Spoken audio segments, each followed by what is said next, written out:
Chapter 54. Dowager Lady Chia, Ni Shi, does away with rotten old customs. Wang Shifeng imitates, in jest, the dutiful son, by getting herself up in gaudy theatrical clothes. Chia Chen and Xia Lian had, we will now explain, secretly got ready large baskets of cash, so the moment they heard old Lady Chia utter the word tip, they promptly bade the pages be quick and fling the money. The noise of the cash, running on every side of the stage, was all that fell on the ear. Dowager Lady Chia thoroughly enjoyed it. The two men then rose to their feet.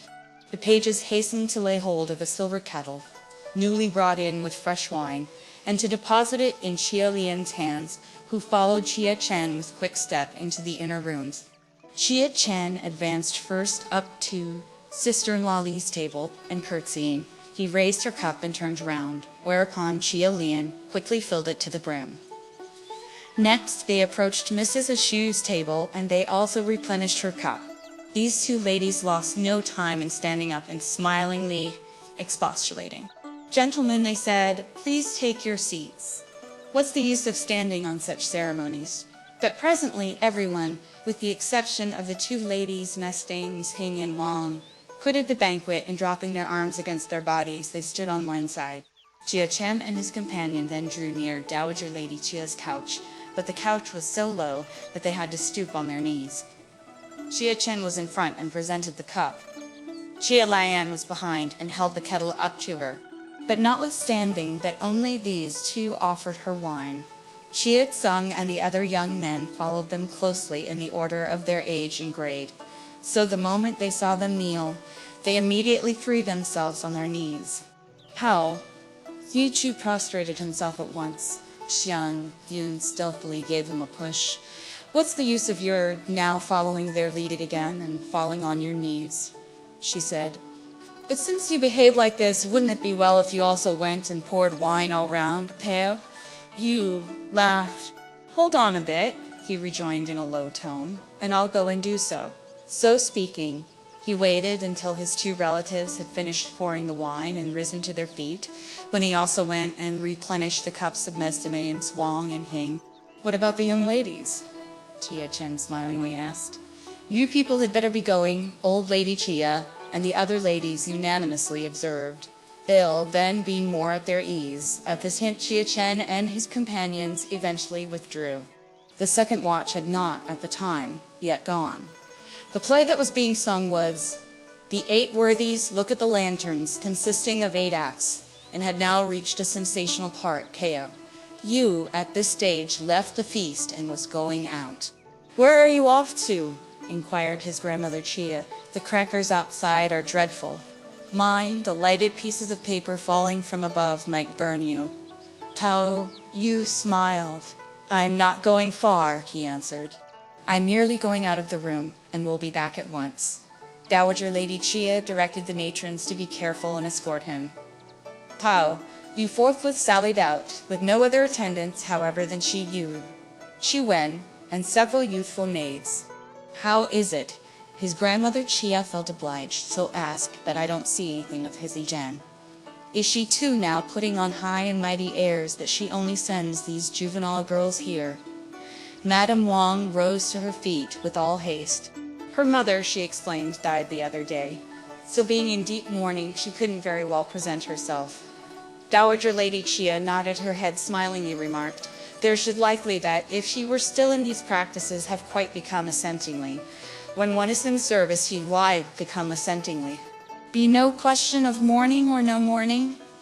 Is it my pay she wouldn't at present be here?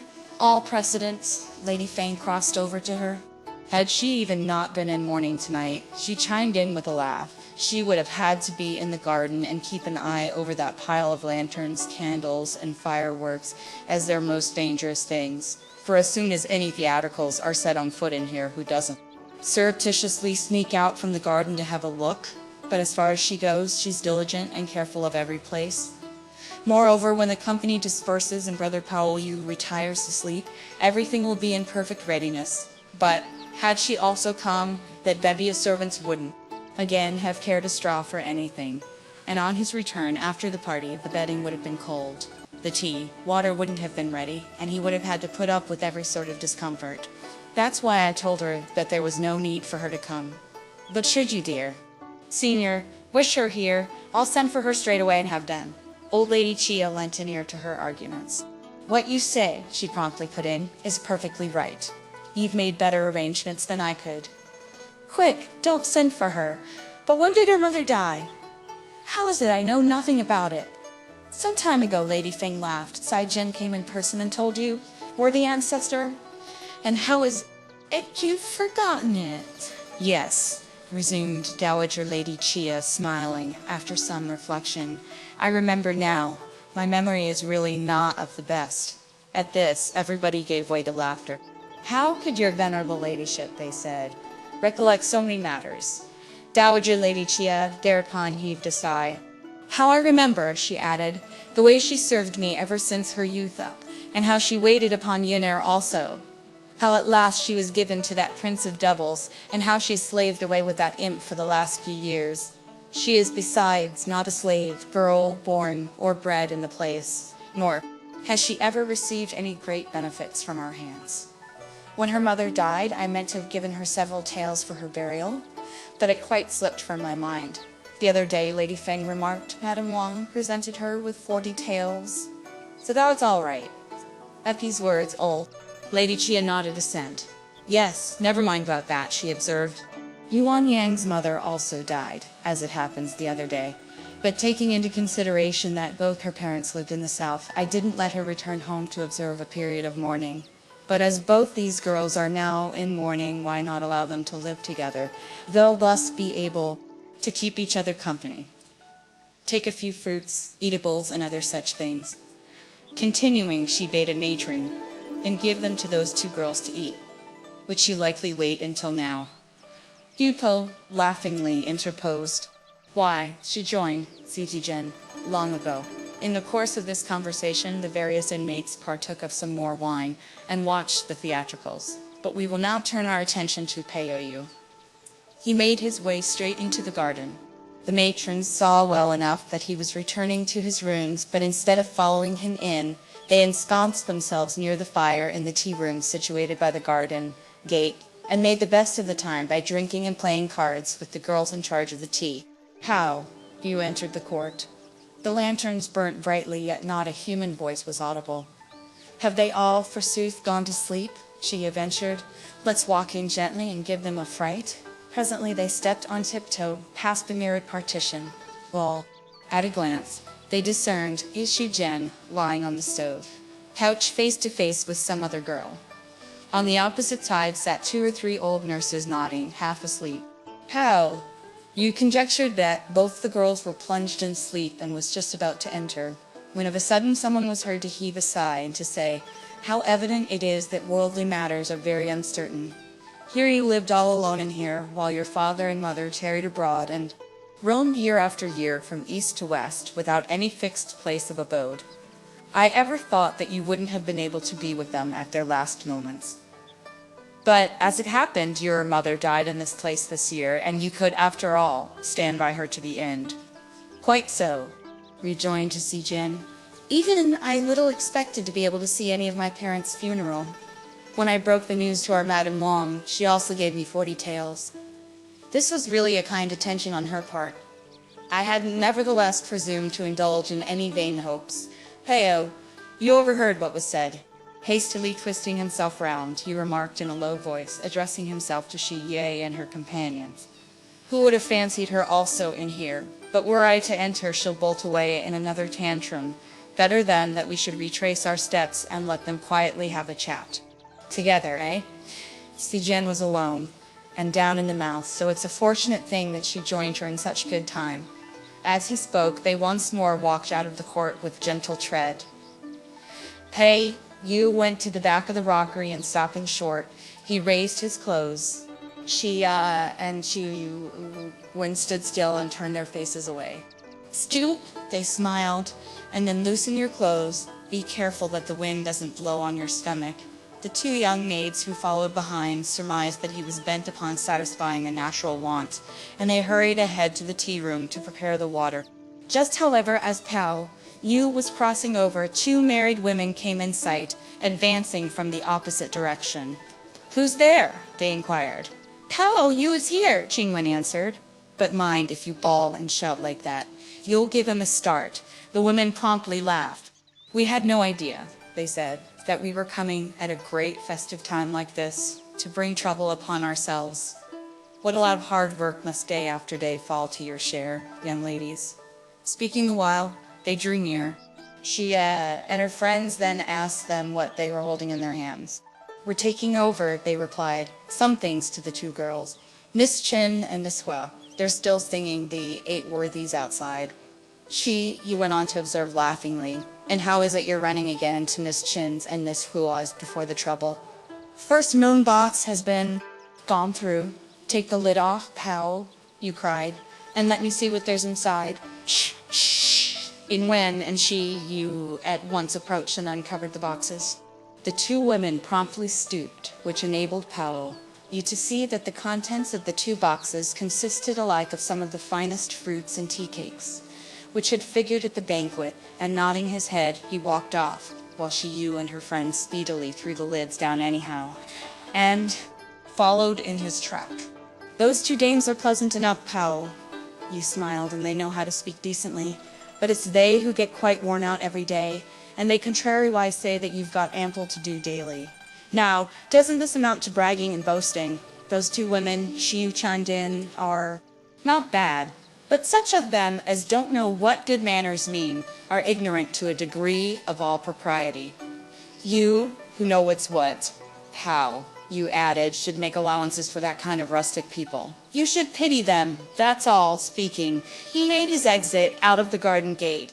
The matrons had, though engaged in drinking and gambling, kept incessantly stepping out of doors to furtively keep an eye on his movements, so that the moment they perceived Pao Yu appear, they followed him in a body.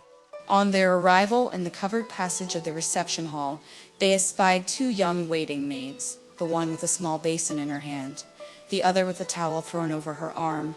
They also held a bowl and small kettle, and had been waiting in that passage for ever so long. Wen was the first to hastily stretch out her hand and test the water. "The older you grow," she cried, "the denser you get. How could one ever use this icy cold water?" "Yes, look at the weather," the young maid replied. "I was afraid the water would get cold. It was really scalding. Is it cold now?" While she made this rejoinder, an old matron was, by a strange coincidence, seen coming along carrying a jug of hot water. "Dear Dane," shouted the young maid, "come over and pour some for me in here." "My dear girl," the matron responded, "this is for our old mistress to brew tea with. I'll tell you what, you'd better go and fetch some yourself. Are you perchance afraid lest your feet might grow bigger by walking?" "I don't care whose it is," Schumann put in. "If you don't give me any, I shall certainly empty our old lady's teapot and wash my hands." The old matron turned her head, and catching sight of Shu Wen, she there and then raised the jug and poured some of the water. "That will do," exclaimed Shu Wen. "With all your years, don't you yet know what's what? Who isn't aware that it's for our old mistress? But would one presume to ask for what shouldn't be asked for, what shouldn't be asked for?" "My eyes are so dim," the matron rejoined with a smile, "that I didn't recognize this young lady." When Pao Yu had washed his hands, the young maid took the small jug and filled the bowl, and as she held it in her hand, Pao Yu rinsed his mouth. Bei Ju Wen and Wen and Yu availed themselves likewise of the warm water to have a wash, after which they followed Pao Yu in. Pao Yu at once asked for a kettle of warm wine, and starting from sister-in-law Li, he began to replenish their cups. Sister-in-law Li and his aunt Sui pressed him, however, with smiling faces to take a seat, but his grandmother Xia remonstrated. "He's only a youngster," she said, "so let him pour the wine. We must all drain this cup." With these words, she quaffed her own cup, leaving no heel taps. Nesting, Tsang, and Wang also lost no time in emptying theirs. So Mrs. Sui and sister-in-law Li had no alternative but to drain their share. Fill the cups two of your female cousins, senior or junior, Dowager Lady Chia went on to tell Peo. You. And you may pour the wine anyhow. Each of you must swallow every drop of your drinks. Pao, you upon hearing her wishes, set to work, while signifying his assent, to replenish the cups of the several young ladies in their proper gradation. But when he got to Teiyu, she raised the cup, for she would not drink any wine herself, and applied it to Pao Yu's lips. Pao, you drained the contents with one breath. Upon which Teiyu gave him a smile, and said to him, I am much obliged to you. Pao, you next poured a cup for her. But Lady Feng immediately laughed and expostulated. She cried, you mustn't take any cold wine. Mind, your hand will tremble, and you won't be able tomorrow to write your characters or to draw the bow. I'm not having any cold wine, Pao. You replied. I know you're not, Lady Feng smiled, but I simply warn you. After this, Pao, you finished helping the rest of the inmates inside, with the exception of Xie Zheng's wife, for whom he bade a maid fill a cup. Then emerging again into the covered passage, he replenished the cups of Xie Chen and his companions, after which he tarried with them for a while, and at last walked in and resumed his former seat. Presently the soup was brought, and soon after that the Feast of Lanterns cakes were handed round. Dowager Lady Chia gave orders that the play should be interrupted for a time. Those young people, she said, are be pitied. Let them too have some hot soup and warm viands. They then can go on again. Take of every kind of fruit, she continued, Feast of Lanterns cakes and other such dainties, and give them a few. The play was shortly stopped. The matrons ushered in a couple of blind singing girls, who often came to the house and put two benches on the opposite side for them. Old Lady Chia desired them to take a seat, and banjos and guitars were then handed to them. What stories would you like to hear? Old Lady Chia inquired of sister-in-law Li and Mrs. Hushu. We don't care what they are. Both of them rejoined with one voice. Any will do. Have you of late added any new stories to your stock? Old Lady Chia asked. We've got a new story, the two girls explained. It's about an old affair of the time of the 5 dynasties which trod down the Tang dynasty. What's its title? Old Lady Chia inquired. It's called A Feng Seeks a Luan in Marriage. The male phoenix asks the female phoenix in marriage, one of the girls answered.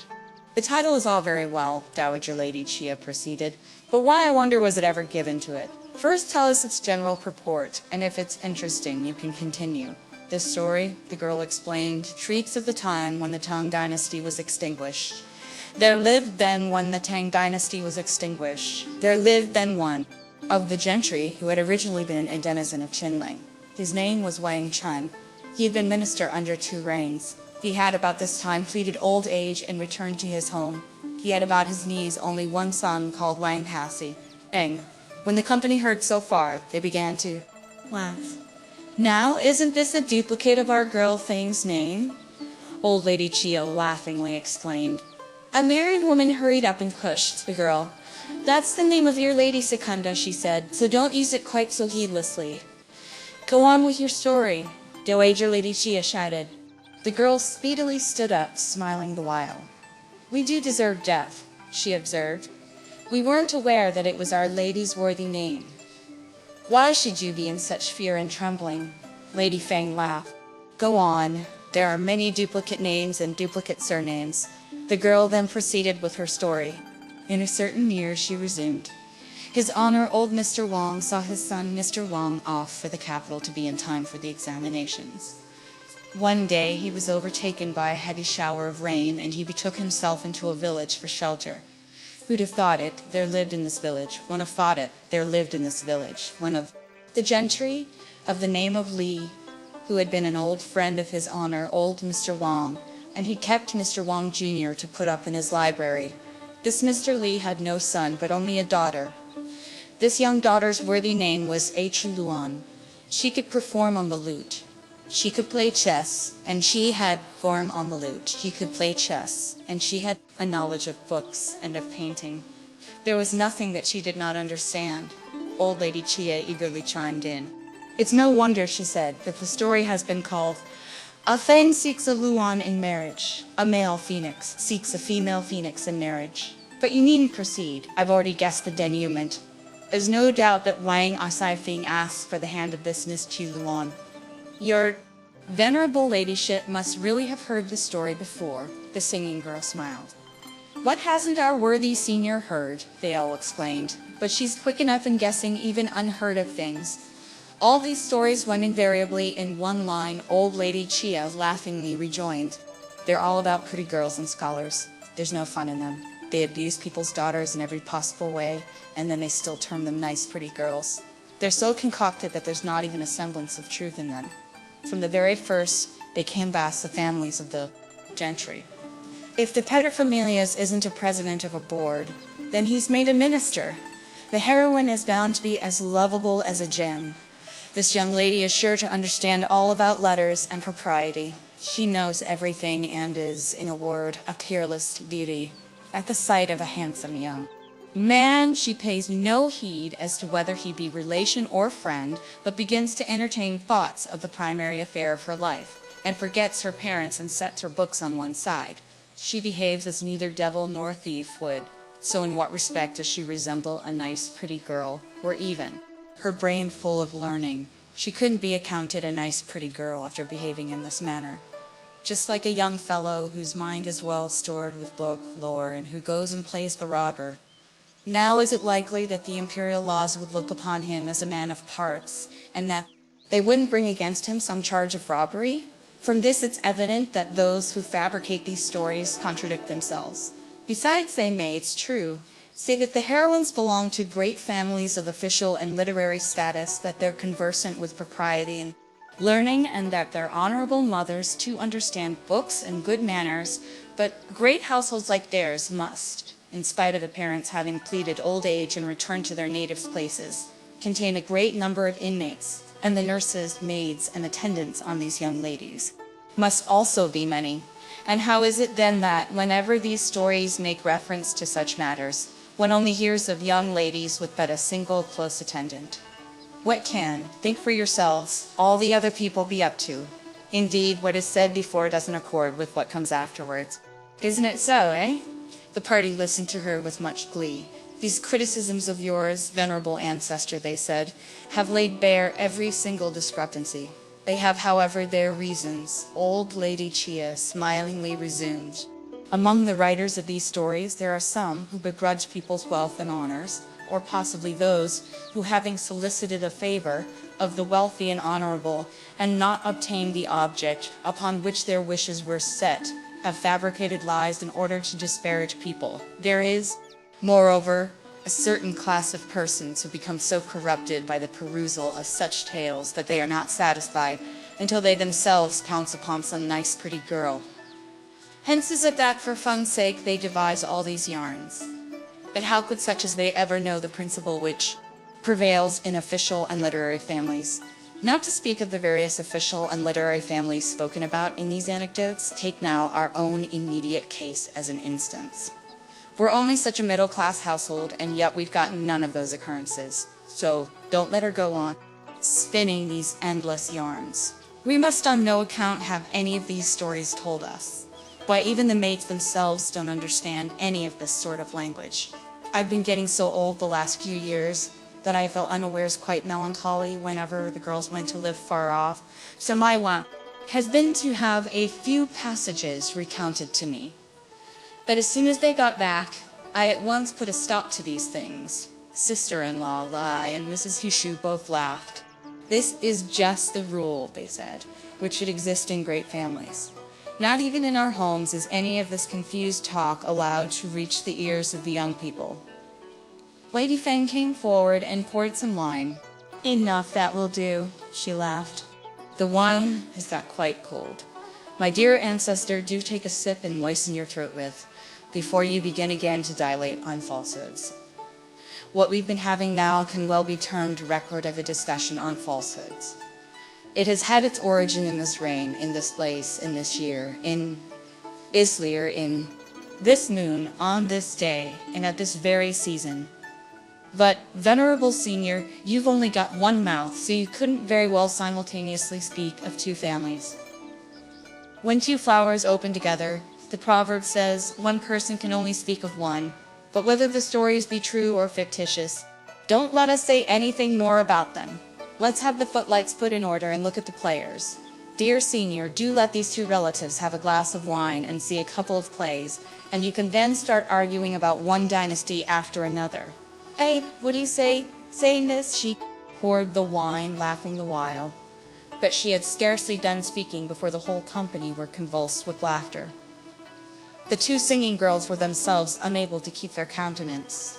Lady Secunda, they both exclaimed, what a sharp tongue you have! Were your ladyship to take to story telling, we really would have nowhere to earn our rice. Don't be in such overflowing spirits, Mrs. She laughed. There are people outside. This isn't like any ordinary occasion. There's only my senior brother-in-law Chen outside, Lady Feng smiled. And we've been like brother and sister from our youth up. We've romped and been up to every mischief to this age together, but all on account of my marriage I've had of late years to stand on ever so many ceremonies. Why, besides being like brother and sister from the time we were small kids? He's anyhow my senior brother-in-law, and I his junior sister-in-law. One among those 24 dutiful sons travestied himself in theatrical costume to amuse his parents. But those fellows haven't sufficient spirit to come in some stage togs and try and make you have a laugh, dear ancestor. I've, however, succeeded, after ever so much exertion, in so diverting you as to induce you to eat a little more than you would, and in putting everybody in good humor. And I should be thanked by one and all of you. It's only right that I should. But can it be that you will, on the contrary, poke fun at me? I've truly not had a hearty laugh the last few days, old Lady Chia smiled, but thanks to the funny things she recounted just now, I've managed to get in somewhat better spirits in here. So I'll have another cup of wine. Then, having drunk her wine, towel. You, she went on to say, come and present a cup to your sister-in-law. Lady Feng gave a smile. There's no use for him to give me any wine, she ventured. I'll drink out of your cup, so as to bring upon myself your longevity, venerable ancestor. While uttering this response, she raised Dowager Lady Chia's cup to her lips and drained the remaining half of the contents. After which she handed the remaining half of the contents. After which she handed the cup to a waiting maid, who took one from those which had been rinsed with tepid water and brought it to her. But in due course the cups from the various tables were cleared and clean ones, washed in warm water, were substituted, and when fresh wine had been served round, Lady Feng and the maid resumed their seats. Venerable lady, a singing girl put in, you don't like the stories we tell, but may we thrum a song for you?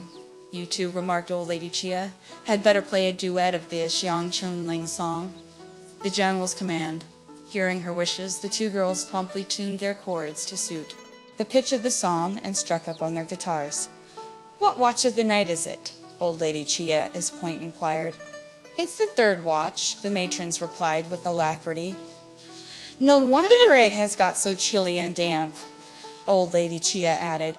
Extra clothes were accordingly soon fetched by the servants and maids. Madame Wang speedily rose to her feet and forced a smile.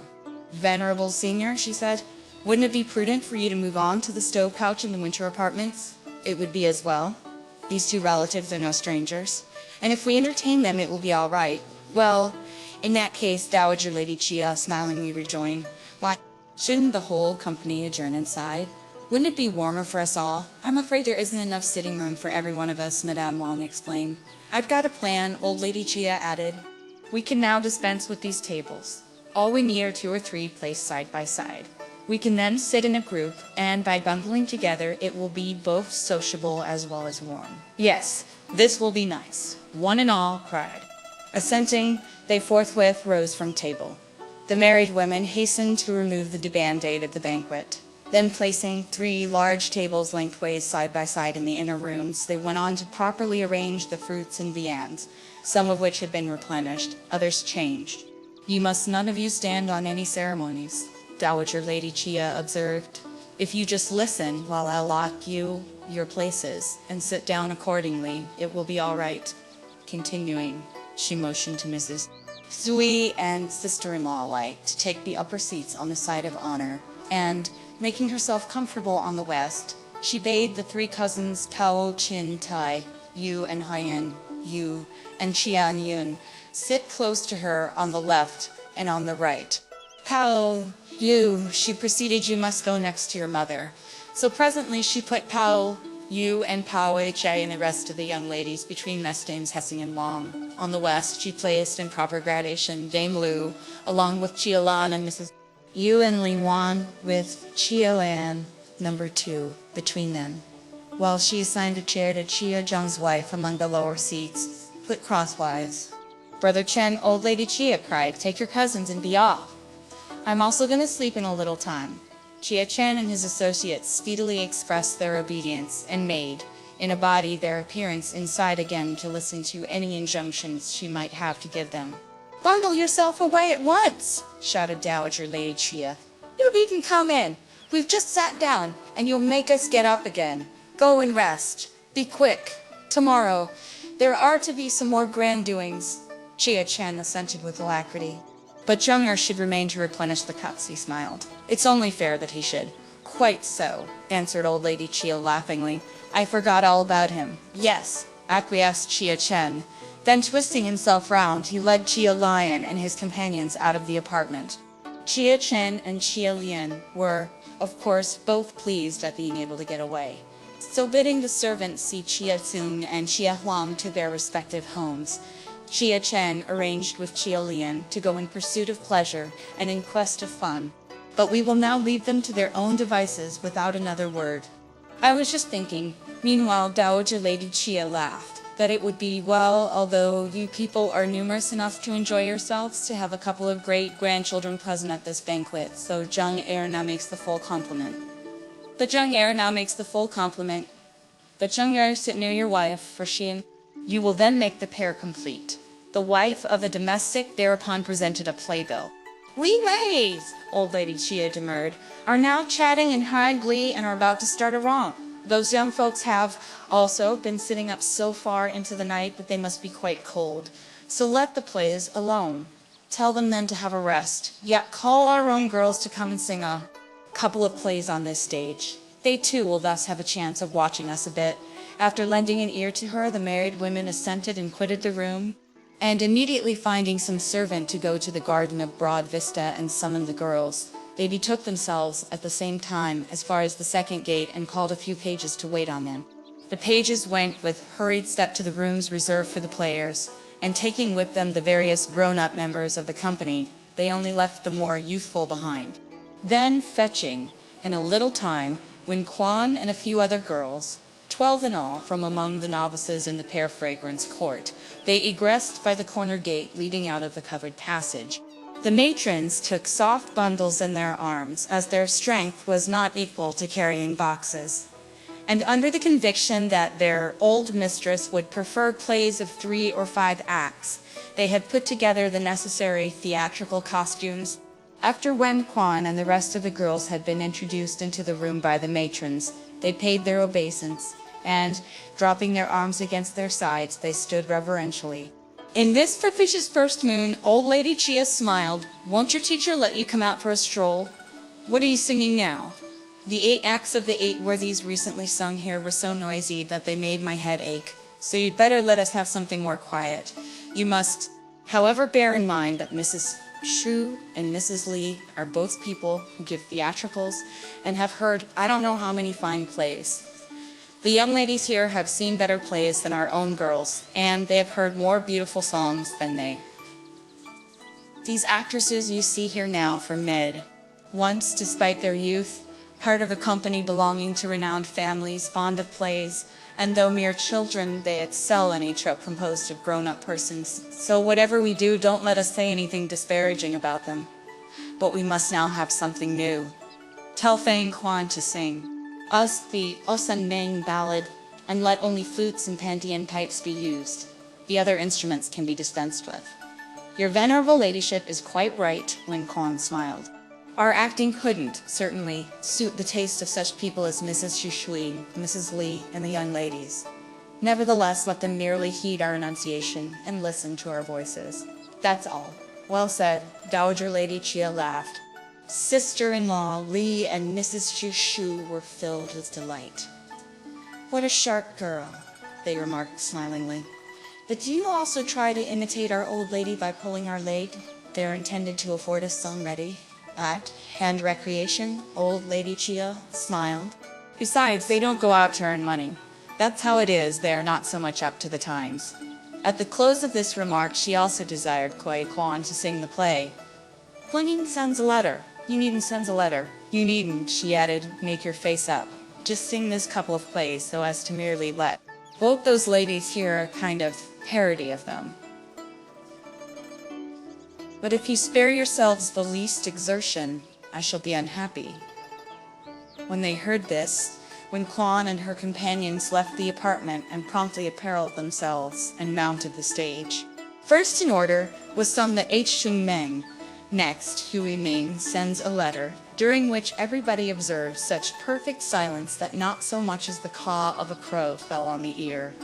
"I've airily seen several hundreds of companies," Mrs.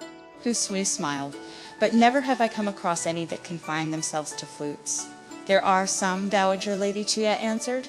"In fact, in that play acted just now called Love in the Western Tower at Chuchien, there's a good deal sung by young actors in unison with the flutes. But lengthy unison pieces of this description are indeed few. This too, however, is purely a matter of taste. There's nothing out of the taste. There's nothing out of the way about it. When I was of her age," resuming, she pointed at Asiang Yun, her grandfather kept a troupe of young actresses. There was among them one who played the lute so efficiently that she performed the part when the lute is heard in the Chi Sign Chi, the piece on the lute in the Yu San Chi, and that in the supplementary Pi Ipai Chi, on the Mongol flageolet with the 18 notes, in every way as if she had been placed in the real circumstances herself. "Yeah, far better than this. This is still rarer a thing," the inmates exclaimed. Old Lady Chia then shortly called the married women and bade them tell Wen Quan and the other girls to use both wind and string instruments and render the piece. At the Feast of Lanterns, the moon is round. The women servants received her orders and went to execute them. Chia Jung and his wife meanwhile passed the wine round. When Lady Feng saw Dowager Lady Chia in most exuberant spirits, she smiled. "Won't it be nice," she said, "to avail ourselves of the presence of the singing girls to pass Plum Blossom round, and have the game of forfeits? Spring happy eyebrow corners, go up, eh?" "That's a fine game of forfeits," old Lady Chia cried with a smile. "It just suits the time of the year." Orders were therefore given at once to fetch a forfeit drum, varnished black and ornamented with designs executed with copper tacks. When brought, it was handed to the singing girls to put on the table and wrap on it. A twig of red plum blossom was then obtained. "The one in whose hand it is when the drum stops," Dowager Lady Chia laughingly proposed, "will have to drink a cup of wine, and to say something or other as well." "I'll tell you what," Lady Feng interposed with a smile. "Who of us can pit herself against you, dear ancestor, who have ever ready at hand whatever you want to say? With the little use we are in this line, won't there be an absolute lack of fun in our contributions? My idea is that it would be nicer were something said that could be appreciated both by the refined as well as the unrefined. So won't it be preferable that the person in whose hands the twig remains when the drum stops should crack some joke or other?" Everyone who heard her was fully aware what a good hand she had always been at witty things, and how she, more than any other, had an inexhaustible supply of novel and amusing rules of forfeits, ever stocked in her mind. So her suggestion not only gratified the various inmates of the family seated at the banquet, but even filled the whole process of servants, both old and young, who stood in attendance below, with intense delight. The young waiting maids rushed with eagerness in search of the young ladies and told them to come and listen to their lady Secunda, who was on the point again of saying funny things. A whole crowd of servant girls anxiously pressed inside and crammed the room. In a little time, the theatricals were brought to a close, and the music was stopped. Dowager Lady Chia had some soup, fine cakes, and fruits handed to Wang Quan and her companions to regale themselves with, and then gave orders to sound the drum.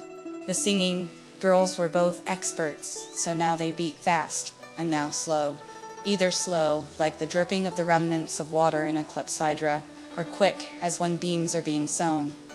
or with the velocity of the pace of a scared horse, or that of the flash of a swift lightning. The sound of the drum came to a standstill abruptly. The twig of plum blossom had just reached old Lady Chia, when by a strange coincidence the rattle ceased.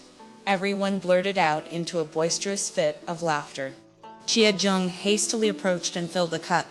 "It's only natural," they laughingly cried, "that you venerable senior should be the first to get exhilarated. For then, thanks to you, we shall also come in for some measure of good cheer. To gulp down this wine is an easy job." Dowager Lady smiled. "But to crack jokes is somewhat difficult.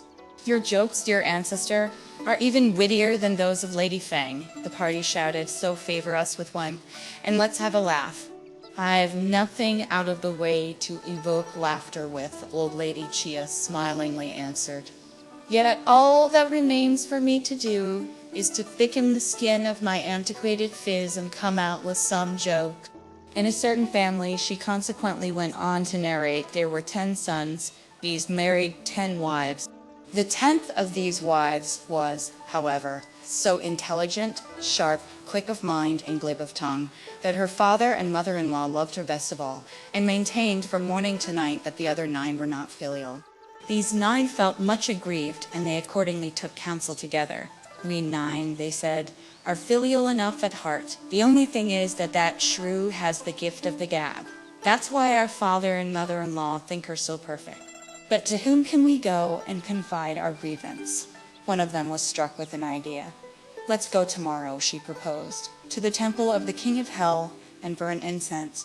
We can then tell the king our grudge and ask him how it was that, when he bade us receive life and become human beings, he only conferred a glib tongue on that vixen, and that we were only allotted such blunt mouths." The 8 listened to her plan and were quite enraptured with it. "This proposal is faultless," they assented. On the next day, they sped in a body to the temple of the god of hell, and after burning incense, the 9 sisters-in-law slept under the altar on which their offerings were laid. Their 9 spirits waited with the special purpose of seeing the carriage of the king of hell arrive. But they waited, and yet he did not come. They were just giving way to despair when they espied Sun Hing, Chi, the god of monkeys, advancing on a rolling cloud. He espied the 9 spirits, and felt inclined to take a golden rod and beat them. The 9 spirits were plunged in terror. Hastily they fell on their knees and pleaded for mercy. "What are you up to?" "Sun Sing," Chi inquired. The 9 women with alacrity told him all. After Sun Hissing, Chi had listened to their confidences. He stamped his foot and heaved a sigh. "Is that the case?" he asked. "Well, it's lucky enough you came across me, for had you waited for the god of hell, he wouldn't have known anything about it." At these assurances, the 9 women gave way to entreaties. "Great saint," they pleaded, "if you were to display some commiseration, we would be all right." Sun Hissing, she smiled.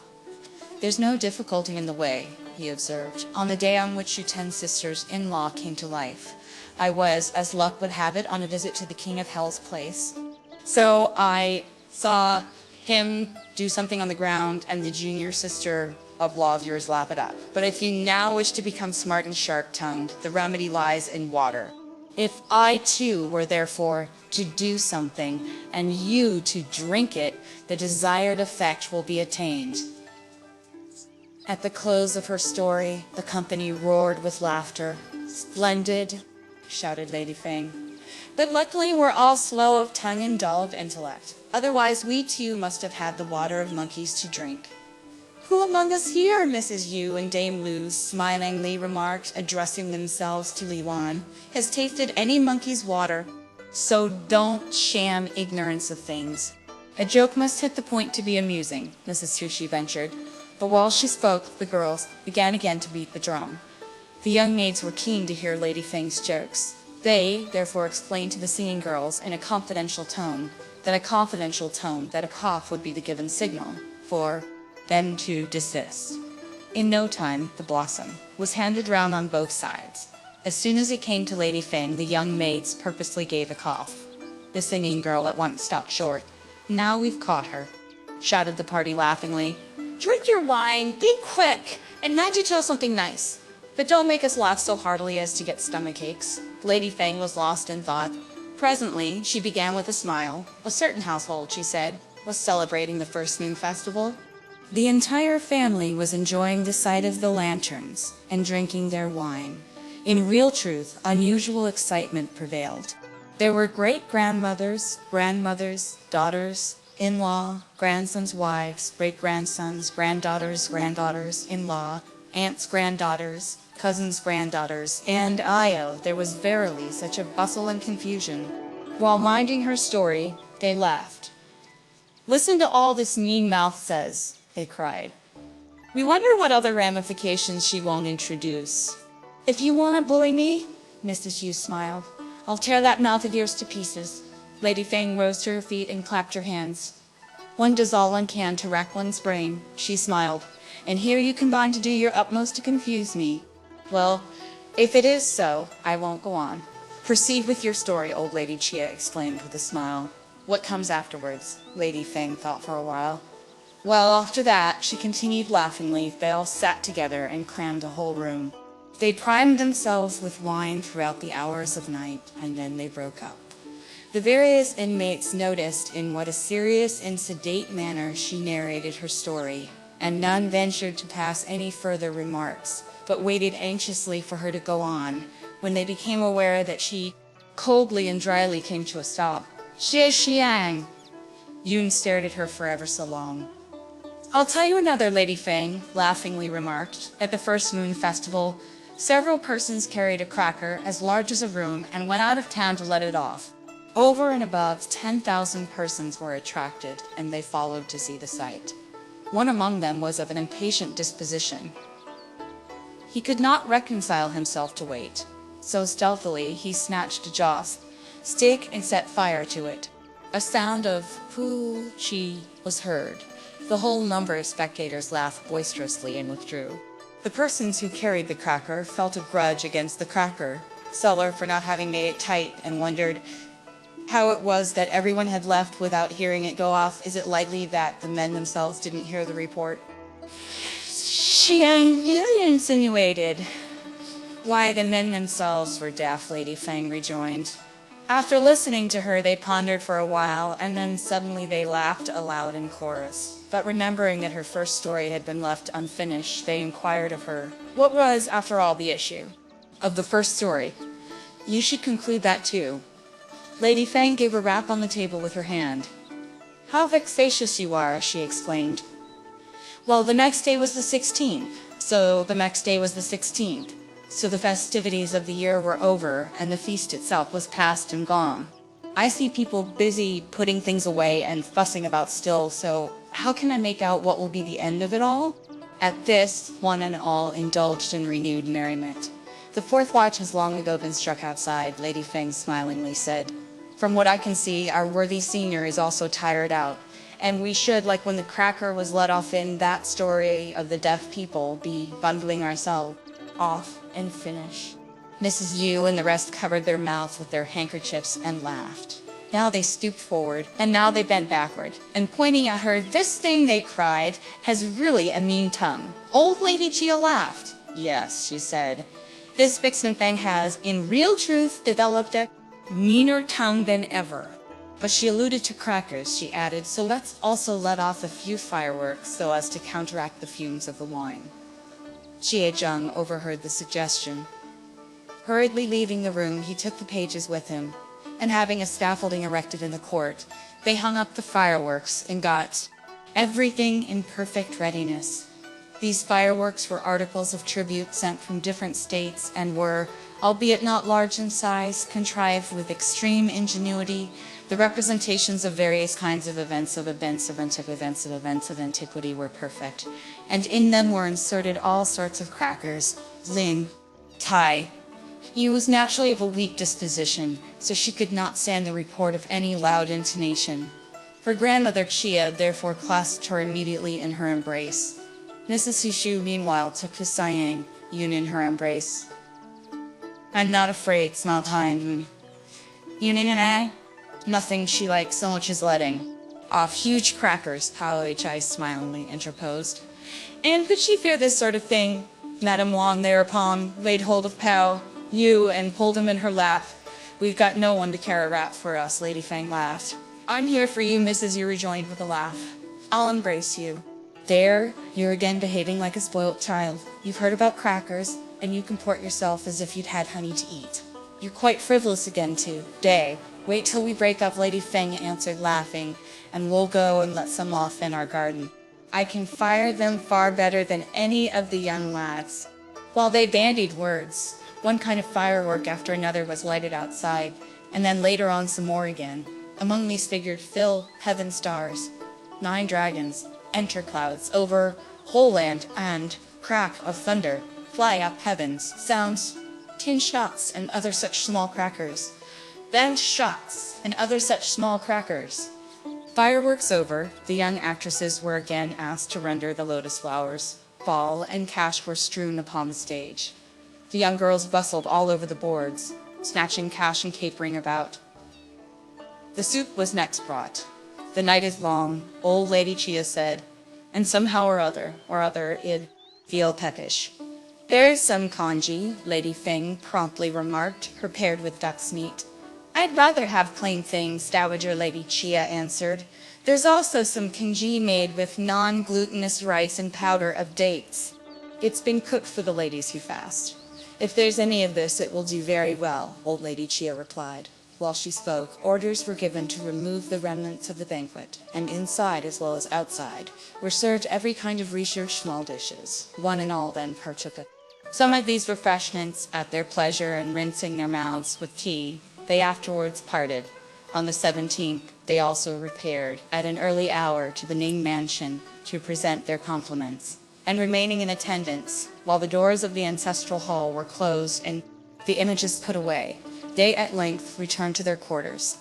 Invitations had been issued on this occasion to drink the New Year wine at Mrs. Heshu's residence. But Dowager Lady Chia had been out on several consecutive days, and so tired out did she feel that she withdrew to her rooms after only a short stay. After the 18th, relatives and friends arrived and made their formal invitations, or else they came as guests to the banquets given. But so little was old Lady Chia in a fit state to turn her mind to anything that the 2 ladies, Madame Sing and Lady Fang, had to attend between them to everything that cropped up. But Pao, you as well did not go anywhere else than to Wongsu. Teens, and the excuse he gave out was that his grandmother kept him at home to dispel her ennui. We need not, however, dilate on irrelevant details. In due course, the festival of the 15th of the first moon passed. But, reader, if you have any curiosity to learn any subsequent events, listen to those given in the chapter below.